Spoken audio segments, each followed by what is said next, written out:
Assalamualaikum warahmatullahi wabarakatuh. InsyaAllah hari ini kita akan sambung baca surah Al-A'raf ayat 188 hingga ayat 195. Dan untuk tajuk kita akan masuk tajuk baru iaitu sifat huruf. Okey, bagi siapa yang ada Al-Quran boleh cari surah Al-A'raf, cari ayat 188. Okey, bagi siapa yang masih lagi baca Iqra, boleh ikut dengan perlahan-perlahan, dan bagi siapa yang dah pun baca Al-Quran, boleh jadikan ini sebagai semakan untuk kamu baca dengan lebih baik, bagi betul panjang pendeknya, bagi betul tempat dengungnya, insyaAllah. Bismillahirrahmanirrahim. قل لا أملك لنفسي نفعا ولا ضرا إلا ما شاء الله ولو كنت أعلم الغيب لاستكثرت من الخير وما مسني السوء إن أنا إلا نذير وبشير لقوم يؤمنون هو الذي خلقكم من نفس واحدة وجعل منها زوجها ليسكن إليها فلما تغشاها حملت حملا خفيفا فمرت به فلما أثقلت دعوا الله ربهما لئن آتينا صالحا لنكونن من الشاكرين فلما آتاهما صالحا جعل له شركاء فيما آتاهما فتعالى الله عما يشركون أيشركون ما لا يخلق شيئا وهم يخلقون ولا يستطيعون لهم نصرا ولا أنفسهم ينصرون وإن تدعوهم إلى الهدى لا يتبعكم سواء عليكم أدعتموهم أم أنتم صامتون إن الذين تدعون من دون الله عباد أمثالكم فادعوهم فليستجيبوا لكم إن كنتم صادقين ألهم أرجل يمشون بها أم لهم أيدي يبطشون بها أم لهم أعين يبصرون بها أم لهم آذان يسمعون بها قل ادعوا شركاءكم ثم كيدون فلا تنظرون صدق الله العظيم. Okay, insyaAllah kita akan masuk pula bahagian tajwid, iaitu tajuk baru kita pada hari ini, iaitu sifat huruf.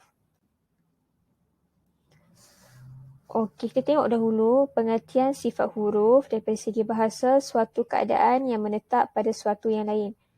Okey, dari segi istilah pula, keadaan yang baru datang berlaku bagi suatu huruf yang dibaca tempat keluar dari makhrajnya. Sifat-sifat huruf pelengkap kepada ilmu tajwid.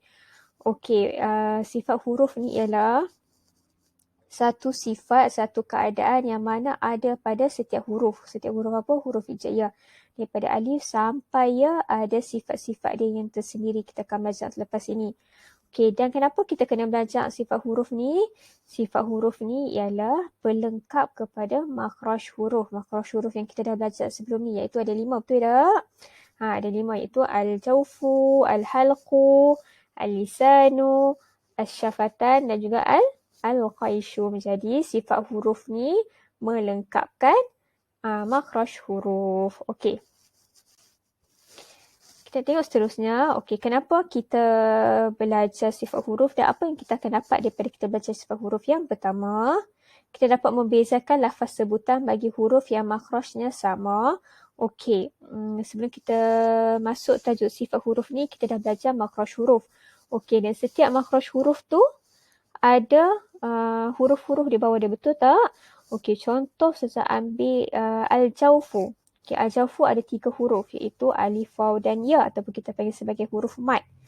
Okey, walaupun mereka berada di bawah satu makhraj yang sama iaitu makhraj al-jawfu, tetapi mereka mempunyai sifat yang berlainan. Okey, kita akan belajar. Yang kedua pula, mengenal huruf yang kuat dan lemah atau huruf yang dibaca tebal dan nipis. Okey, daripada sifat huruf ni, kita boleh tahu mana satu huruf yang kuat, mana satu huruf yang lemah, mana satu huruf yang kita kena baca dengan tebal, dan mana satu huruf yang ada ketika kita kena baca dengan nipis. Okey, yang ketiga, membantu untuk dibaca dengan betul, terutamanya bagi huruf yang hampir sama sebutannya seperti huruf sa dan huruf sin, huruf ha dan huruf ha. Okey, dengan belajar sifat huruf juga kita boleh bezakan atau kita dapat membezakan huruf yang hampir sama sebutannya. Contohnya paling kita selalu sebut ialah huruf ha. Huruf ha pedas tu dengan huruf ha. Huruf ha yang huruf ha bulat tu. Okey, jadi kita akan belajar nanti macam mana huruf-huruf ni berbeza walaupun kita nampak macam sama. Okey, secara umum tujuan utama mempelajari sifat-sifat huruf adalah agar setiap huruf yang kita ucapkan sesuai dengan hurufnya baik tempat maupun sifatnya. Okey, tujuan untuk kita belajar sifat huruf ni untuk kita tahu dengan lebih mendalam, dengan lebih baik macam mana sifat huruf tu dan cara kita sebut dia mengikut tempatnya. Okey. Seterusnya kita tengok pula sifat huruf. Okey. Makhraj huruf ada 5. Sifat huruf ada 2 saja. Okey, ada 2. Yang pertama kita panggil sebagai sifat lazimah. Okey. Yang atas ni nama dia sifat lazimah. Yang kedua nama dia sifat aridah. Okey. Makhraj huruf ada 5. Sifat huruf ada 2. Sifat lazimah dan sifat aridah. Okey, kita tengok dulu apa itu ada pada sifat lazimah. Okey, sifat lazimah bermaksud ciri kekal yang pasti ada bagi setiap sebutan huruf dalam semua keadaan tidak terpisah dari suatu huruf itu sama ada pada keadaan berbaris maupun tidak maupun mati. Okey. Sifat lazimah ni, setiap huruf ni dia ada sifat dia dan sifat lazimah ni dia akan kekal selama-lamanya, tak kisahlah huruf tu ada baris ke, iaitu baris fathah, kasrah ataupun dhammah, ataupun satu lagi huruf tu bersifat mati ataupun bersifat sukun. Okey, tak kisahlah keadaan huruf tu macam mana, sifat dia adalah kekal, tak akan berubah. Okey. Kita tengok sifat lazimah ni pula ada 2 bawah dia. Okey. Tadi sifat huruf ada 2, sifat lazimah dan sifat aridah. Okey, dalam sifat lazimah ni pula terpecah kepada 2. Yang pertama kita panggil sebagai sifat yang berlawanan. Okey, sifat yang berlawanan ni ada 10. Yang pertama syiddah, lawannya raqawah. Yang kedua itbaq, lawannya infitah. Yang ketiga jahar, lawannya hamas. Yang keempat isti'la, lawannya istifal. Yang kelima, ismat, lawannya izlaq. Jadi, kelima-lima petak ni ada 10 sifat huruf dan syiddah ni lawannya raqawah. Itbaq lawannya infitah. Dan mereka ni ada pasangan lawan masing-masing. Okey. Bila ada sifat yang berlawan, ada juga sifat yang tidak berlawan. Yang pertama ada inhiraf, ada lin. Yang kedua inhiraf, yang ketiga takrir, yang keempat safir, yang kelima nama dia tafshi. Okey, yang keenam nama dia qalqalah, kita dah belajar dah tahun lepas, dan yang ketujuh istitalah. Okey, sifat berlawanan ada 10. Sifat tidak berlawanan ada 7. Dua-dua ni termasuk di dalam sifat sifat aridah kan lazimah? Sifat lazimah. Okey. Sekarang kita nak tengok pula apa itu sifat aridah. Okey, apakah maksud sifat aridah? Ciri-ciri mendatang yang berubah-ubah bagi suatu huruf yang ada kalanya terpisah dari huruf dan menyertakan pula pada keadaan yang lain. Okey, sifat lazimah tadi dia tetap. Sifat aridah ni dia akan berubah mengikut keadaan.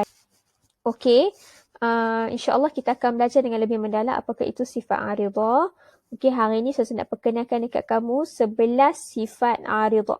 Okey, yang pertama ikhfa, yang kedua izhar, yang ketiga iqlab, yang keempat idgham, yang kelima sakinah, yang keenam harakah, yang ketujuh sukun. Okey, kita ada lagi tarqiq, tafkhim, mad dan juga qasar. Okey, semua sekali ada 11. Untuk apa? Untuk sifat aridah. Okey, itu sahaja untuk minggu ini. InsyaAllah kita akan belajar dengan lebih mendalam lagi sifat huruf pada masa yang akan datang insyaAllah. Wabillahi taufiq wa hidayah. Wassalamualaikum warahmatullahi wabarakatuh.